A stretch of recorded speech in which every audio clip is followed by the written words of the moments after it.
you. They've been around for a while. Mama's Boys.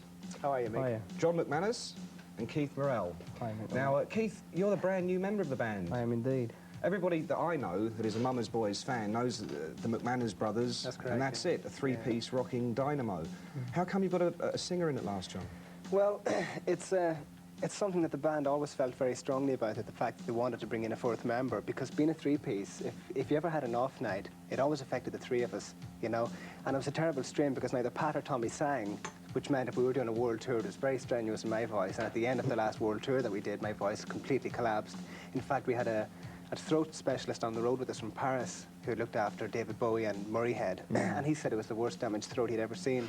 And if I didn't actually get some rest or get some help, he said you would definitely lose your voice. So, you know, having felt that we needed somebody else, we decided that was it. I refused point blankly to do any more. So you decided to get Keith in and let him damage his voice instead? Yeah. I've been damaging mine for a while now, so I might as well finish it off. Were you aware of Mama's Boys before you joined the band? I was actually, but not too much, because the time that Mama's Boys had most activity, the band that I was with previously, which is a band called Air Race, had a lot of activity, and we were in the States doing an album when the band were touring and stuff, so... All right, well, look, I'll tell you what, let me refresh your memory, Keith. Let's have a bit of vintage Mama's Boys now. This is from about 2 years ago, and this is If the Kids Are United.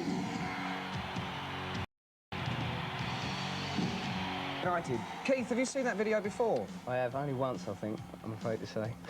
But it took me ages to try and get hold of a copy, so... Yeah, yeah. Do you think the band are going to be completely different now that you're in there? No, I don't think completely different. I mean, we're going to go out there just to have a lot of fun, you know, and we're going to want people that are at the gigs to sort of join in the thing, rather than, you know, we're up here to impress everybody, why don't you watch us? Right. I think the fun and gigs is about getting people down there and actually make them feel part of it, you know. Just have a good time, you know, at a party. All right, now, of course, that last video was from the Boys' last album, which is now 2 years ago.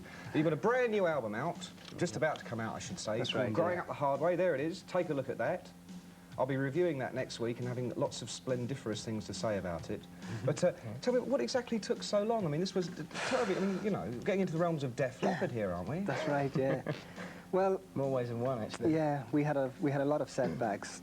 When we first began to record the album, we knew it had got to the stage after the last world tour was very, very successful, and we had, you know, made an awful lot of groundwork everywhere we went, and decided, well, listen, you know, we've got to sort of really take our time on this album and study what we really want to do on it. So what we did first of all is we went into the studio and we spent a lot of 1986 making demo tapes, right, which is something we've never done before.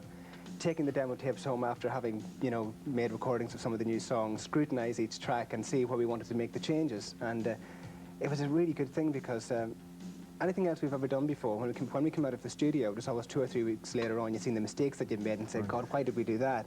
But because we had the chance to make demos, you know, we've turned out with a really good result. And I think it's the first album I've really ever listened to that I enjoy. Right, and it's also quite a move away from that very, very raunchy early sound to a far more sophisticated sort of mainstream sound. You sound almost like an American band. Yeah, well, I guess, I don't know if you're really that familiar with the early albums, the self-financed albums. You're going to tell me I'm all wrong now, aren't you? Yeah, but no, because I've actually brought the new album home and I've played it to some of the kids back home in Northern Ireland and said, you know, what do you think of this? Some of the fans, you know, that are very familiar with the band's past. And they said, you know, well, I think it really sounds like the Mama's Boys' earlier album, only with a much better production on it. Well, there you go. You see, Mick Wall managed to sum things up perfectly there. There's no departure at all. In fact, it's rather like their early stuff. Let's have a look at the brand new single from that album. This is out right now, and this is called Waiting for a Miracle. Mama's Boys, Waiting for a Miracle. And that's a brand new single, so get out there now and buy it, all right? Now, I feel better for that. Thank you. Now, of course, I've just mentioned that the album comes out in about a week from now. Then presumably you're going to be doing what all good rock and roll bands do, and they've got a new album coming out, and go out and start doing a tour. Absolutely, can't wait. We're going to start off on the 22nd in Ireland by doing some clubs and stuff. And we're also going to be doing Dublin and Belfast. Oh, of course. And following that, we're doing the Astoria in London on November 3rd. Right. And I just heard yesterday that following that, before we go elsewhere, we're going to be doing some more clubs in the rest of Britain as well. So we're going to be out there doing the clubs and having a good time. What about Europe? You're going to creep over to Europe and drive down there? Definitely. We have nothing really sort of sanctioned yet, and aspect of things, but definitely we'll be going back to Europe again because we've done very, very well out there. France has been very good. In fact, I think apart from Ireland, France has been one of the countries that the ban was, you know, broken for. Well, it's the Gaelic, know? you see. Must be. It's the Gaelic. It gets everywhere, these Gaelic people. Now, listen, let's get on to the real business now, because we've got a super competition, which I've been talking about for weeks now. But people are wondering what the hell it is. It's to win one of... Quick, whip it out. One of these. That's a guitar. This is called a Carver guitar? Carvin guitar. It's an American guitar. It's made in Detroit, and it's an extremely expensive guitar. Extremely Yes. expensive. Remember those words? Yeah, and quite a few named guitarists actually played it, like the guitarist from Jefferson Starship, Night Ranger used them.